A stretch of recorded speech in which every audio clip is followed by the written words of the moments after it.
Lehrlingslöhne sind ja so hoch geworden. Ich meine, ich war früher glücklich im Detailhandel mit 550 Stutz im ersten Lehrjahr. In den letzten paar Tagen sind so viele Leute zu mir gekommen und haben gesagt, Max, ich verdiene im ersten Lehrjahr 1100 Stutz im Detailhandel.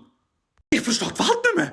1100 Stutz, das wäre mein 4. Lehrjahr lang gewesen. Oder aber auch allgemein, ich finde einfach, die Lehrlingslöhne sind ja brutal gut geworden. Also versteht mich nicht falsch, ich gönne es euch von ganzem Herzen, wirklich. Früher hat es keine Diskussion gegeben. 500 Franken, nachher 700 und nachher so 800, wenn du Glück hast. Und dass KV sowieso gut zahlt, das wissen wir. Früher, wenn du so geredet hast, ey, wie viel verdienst du eigentlich? Ja, Bro, ich mach KV. Ja, okay, gut, ist gut.